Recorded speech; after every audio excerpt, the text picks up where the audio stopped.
Hey, this is Amir Sultan and you are watching Nursing with Amir. Today we are going to discuss one of the most important topic of medicine and nursing, which is diabetic mellitus.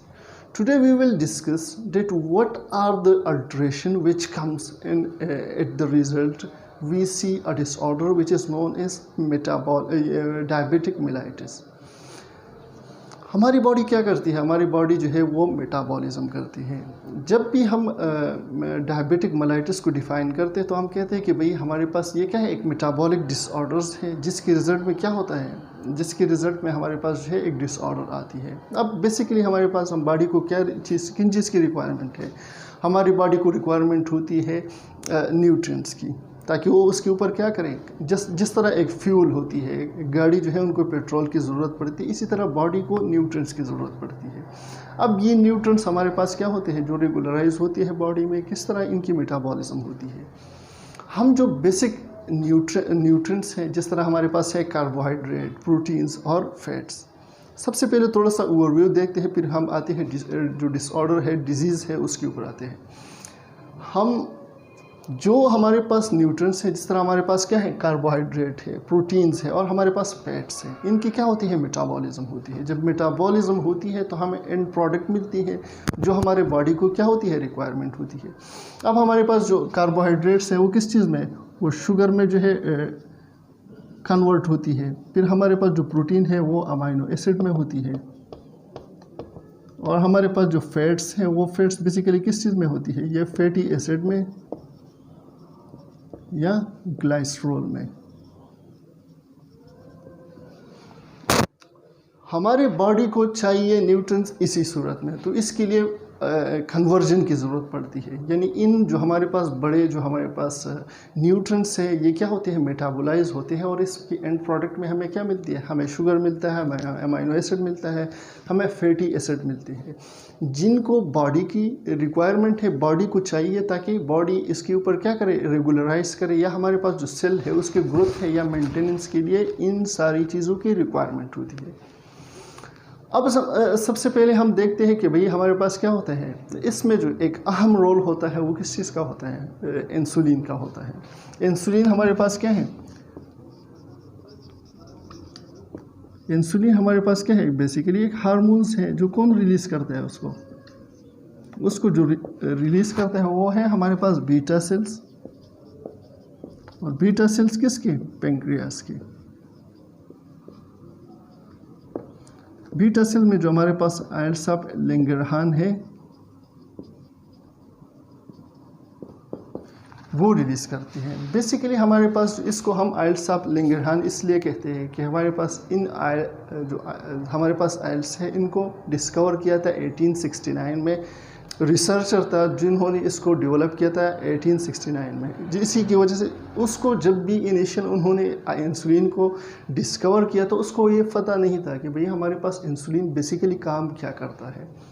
तो आप लोगों को कम से कम पता होना चाहिए कि भाई जो मेटाबॉलिक डिसऑर्डर है वो किन चीज़ों के रिज़ल्ट में है। मेटाबॉलिज्म किन चीज़ों की होती है, हमारे पास जो बेसिक न्यूट्रिएंट्स हैं, कार्बोहाइड्रेट, प्रोटीन और फैटी जो फैट्स हैं, और साथ में हमारे पास जो इंसुलिन है वो क्या करते हैं, रेगुलराइज करती है इन चीज़ों को। तो सबसे पहले आप लोगों को इन न्यूट्रिएंट्स का पता होना चाहिए, फिर हमारे पास क्या है, इंसुलिन का पता होना चाहिए कि बेसिकली इंसुलिन रिलीज़ कहाँ से होती है। अगर आपने अभी तक हमारे चैनल को सब्सक्राइब नहीं किया है तो सब्सक्राइब करें और घंटी का बटन दबाना न भूलिए, ताकि ऐसी वीडियोस आपको मिलती रहे। अब सबसे पहले हम एक नज़र डालते हैं कि बेसिकली हमारे पास जो डायबिटिक मेलाइटिस है उनके टाइप्स क्या हैं। सबसे पहले हमारे पास है जिसे हम कहते हैं टाइप 1 डीएम या डायबिटिक मेलाइटिस, जिसे हम कहते हैं IDDM यानी इंसुलिन डिपेंडेंट डायबिटिक मेलाइटिस। दूसरा हमारे पास है टाइप 2 डायबिटिक मेलाइटिस, या हम जिसे कहते हैं non insulin dependent diabetic mellitus. तीसरा हमारे पास है गेस्टेशनल डायबिटीज़। अब हम एक एक को लेके जो है स्टेप वाइज चलेंगे। सबसे पहले हमारे पास है क्या, टाइप 1 डायबिटिक मेलाइटिस, जिसे हम क्या कहते हैं, IDDM यानी इंसुलिन डिपेंडेंट डायबिटिक मेलाइटिस। इनको जो दूसरा नाम जो है वो दिया जाता है वो हमारे पास है जुवेनाइल डायबिटीज़। जुवेनाइल डायबिटीज़ का मतलब यहाँ पे ये है कि हमारे पास बेसिकली जो चाइल्ड्स होते हैं और एडल्ट्स होते हैं उनमें जो हमारे पास डायबिटीज़ होती है उन्हें हम क्या कहते हैं, टाइप 1 डायबिटीज़ कहते हैं या हम कहते हैं जुवेनाइल डायबिटीज़। और इसको जो नाम दिया जाता है IDDM, वो इसी वजह से दिया जाता है कि इस पेशेंट की जो हमारे पास इंसुलिन है वो बेसिकली है नहीं, जिसकी वजह से ये इंसुलिन डिपेंडेंट है, यानी इसको इंसुलिन की ज़रूरत है। इसी वजह से इसको टाइप 1 या IDDM जुवेनाइल डायबिटीज़ इसको कहा जाता है। दूसरा हमारे पास क्या है, वो है टाइप 2 या जिसे हम कहते हैं नॉन इंसुलिन डायबिटीज। यहाँ पर हमारे पास क्या होती है, ओल्ड एज में होती है, और इसी वजह से हमारे पास इन लोगों को अगर आप इंसुलिन न दें, या हम कहते हैं कि भाई इनकी या तो इंसुलिन जो जितनी रिक्वायरमेंट है उतनी है नहीं, सफिशेंट नहीं है, या दूसरा हमारे पास जो सेल है वो क्या देता है, वो रिस्पांस देता है किस चीज़ को, इंसुलिन को। तो यहाँ पे सेल रिस्पांस नहीं देता, इसी वजह से हम कहते हैं कि भाई इंसुलिन जो है अमाउंट है लेकिन रिस्पांस नहीं दिया जा रहा, जिसे हम कहते हैं नॉन इंसुलिन। ये पेशेंट बेसिकली इंसुलिन के बगैर भी अगर इसको आप जो ओरल मेडिसिन होती है डायबिटिक की, अगर आप वो देना चाहें तो दे सकते हैं।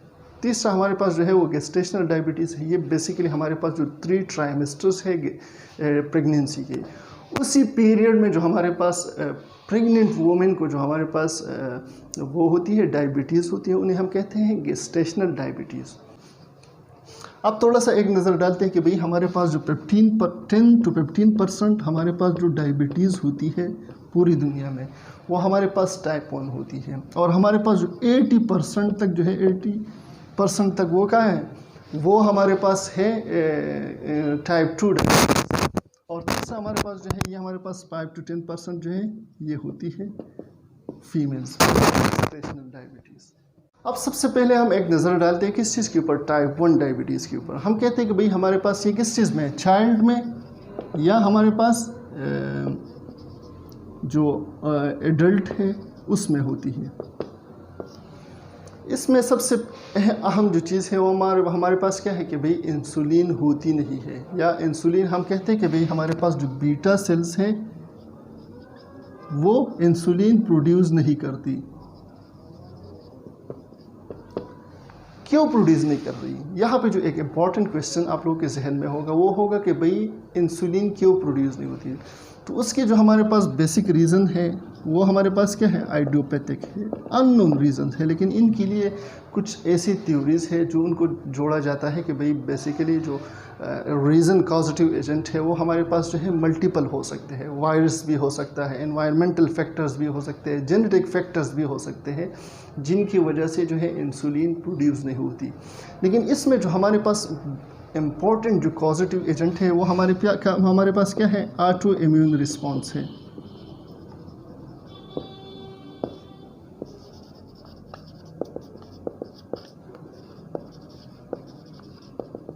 अगर हम इनकी जो मेन इम्पॉर्टेंट कॉजेटिव एजेंट के ऊपर चले जाए तो हमारे पास क्या है, ऑटो इम्यून है। ऑटो इम्यून को हमारे पास मतलब क्या है कि भाई हमारे पास जो हमारे टी सेल्स होते हैं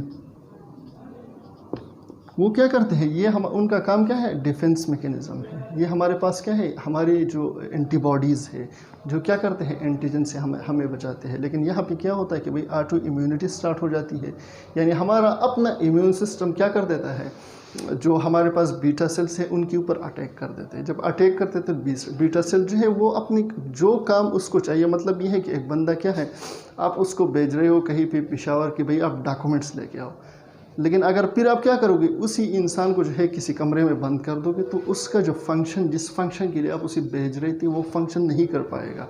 तो इसी वजह से हमारे पास जो ऑटो इम्यूनिटी है वो क्या करती है, अब बीटा सेल्स के ऊपर अटैक कर देते हैं। बीटा सेल्स अटैक कर देते हैं तो वहाँ से जो इंसुलिन रिलीज़ होना था वो रिलीज़ नहीं होता, जिसे हम कहते हैं कि इन लोगों में इंसुलिन की डिफिशेंसी होती है। अब यहाँ पे जो दूसरा हमारा इम्पॉर्टेंट जो यूनिट या जो टाइप है वो हमारे पास है क्या है, टाइप 2 डायबिटिक मेलाइटस, जिसे हम कहते हैं non insulin dependent diabetic mellitus. कि यहाँ पे जो पेशेंट होते हैं वो इंसुलिन के ऊपर डिपेंडेंट नहीं होते। सबसे पहले हमारे पास जो पॉजिटिव एजेंट है वो क्या है कि या तो इंसुलिन क्या है, वहाँ पे उसका जो हमारे पास लेवल है वो क्या है, कम है। दूसरा जो हमारे पास क्या है कि इंसुलिन रेजिस्टेंस हो जाती है।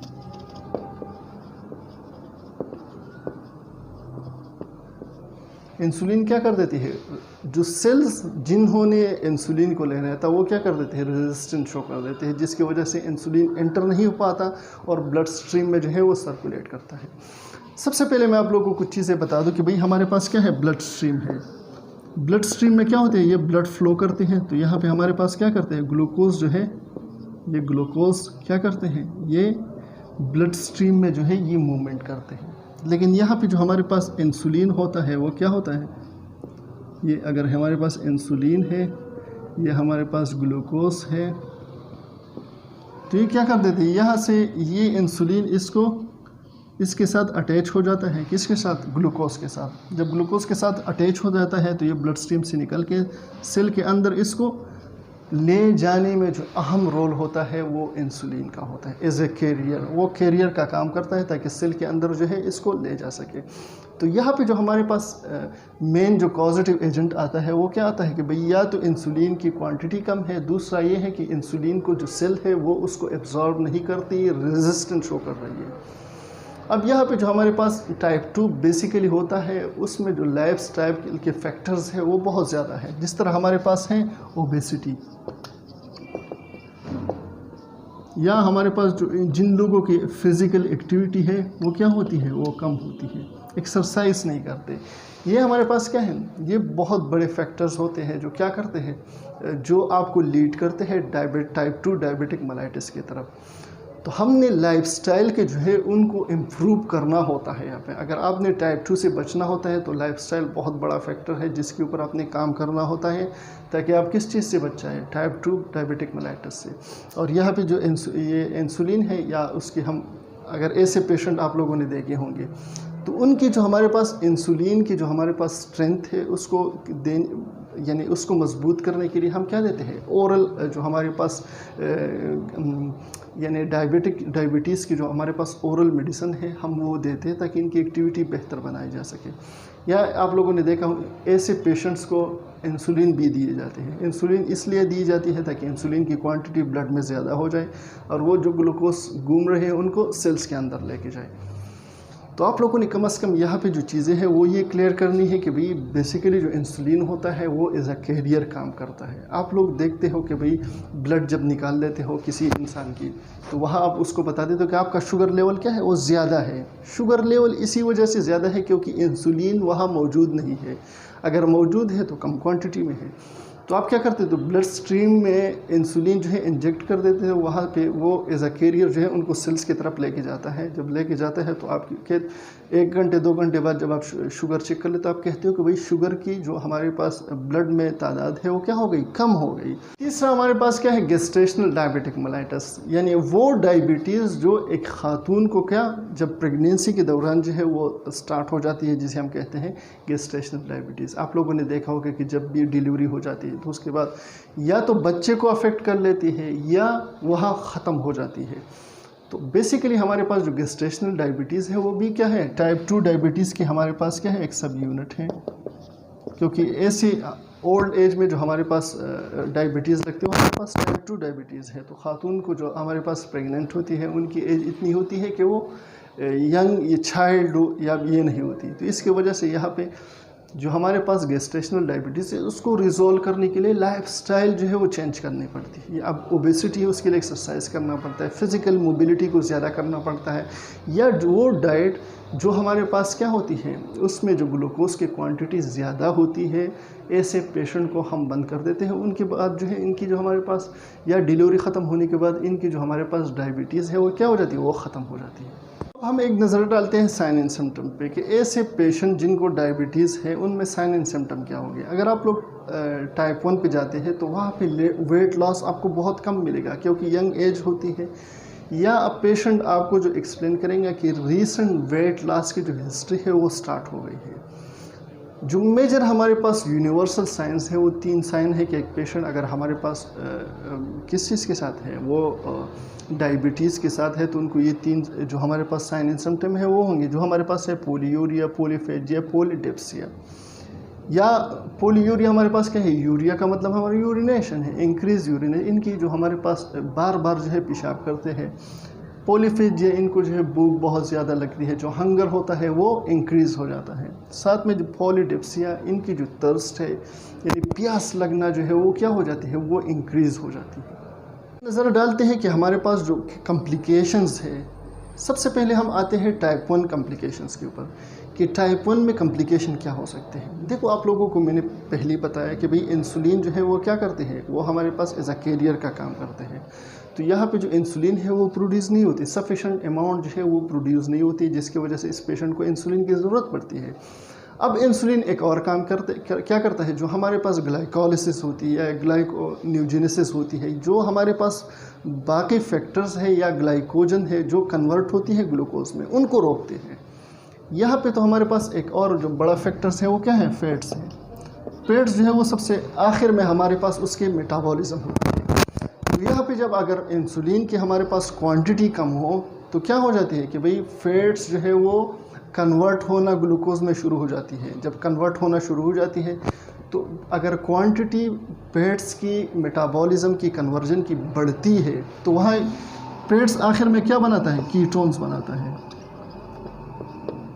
कीटोन्स क्या है, एक वेस्ट प्रोडक्ट्स है हमारे पास, किस चीज़ का, फैट्स का। अब अगर फैट्स जो है वो क्या हो रही है, ज़्यादा कन्वर्ट हो रही है क्योंकि इंसुलिन नहीं है, तो वहाँ पे क्या होगी, कीटोन बॉडीज़ बनेगी।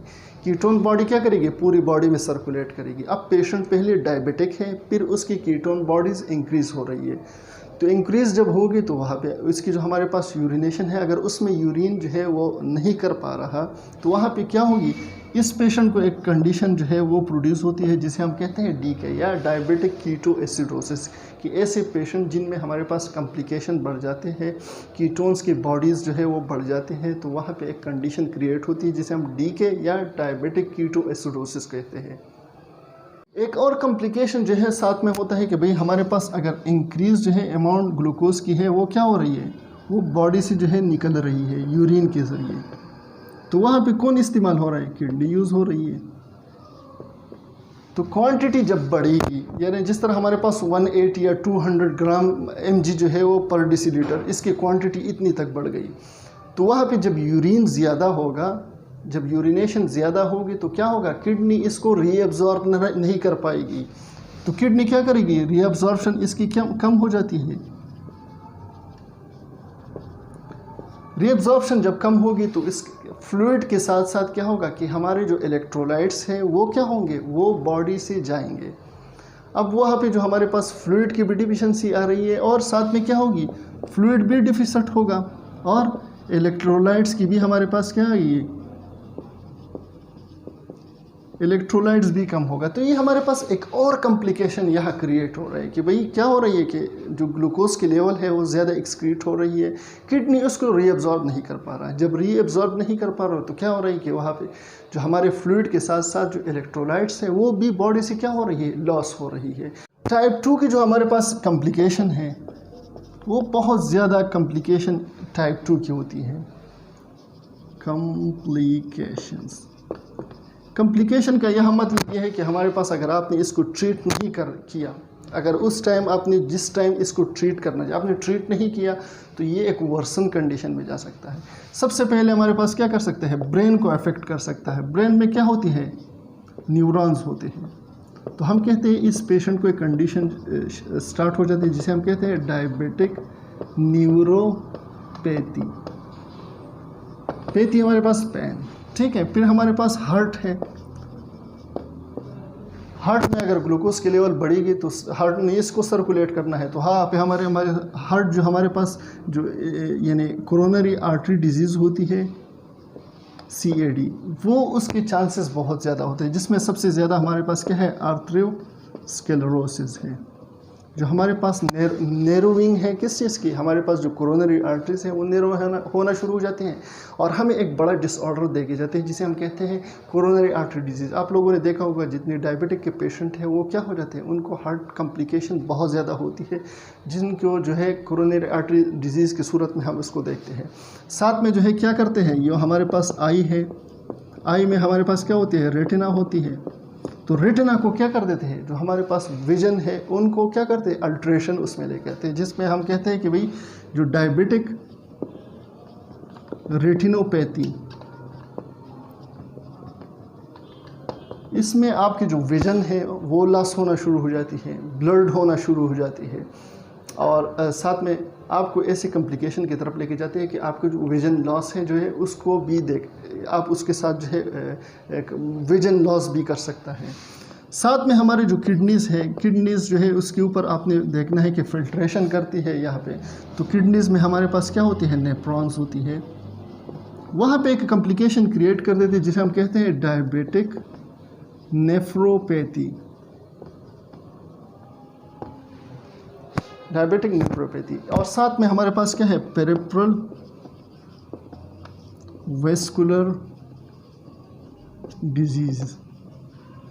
पेरिफेरल वेस्कुलर डिजीज़ का मतलब ये है कि जो पेरिफ्रीज है, हमारे हाथ और पाँव जो हार्ट से हमारे पास क्या होते हैं, डिस्टेंस जो है इख्तियार करती है, ज़्यादा डिस्टेंस पे होते हैं, उनमें क्या करते हैं, उनके वेसल्स में जो है इनका एक कंडीशन जो है क्रिएट हो जाता है जिसे हम क्या कहते हैं, पेरिफेरल वेस्कुलर डिजीज़।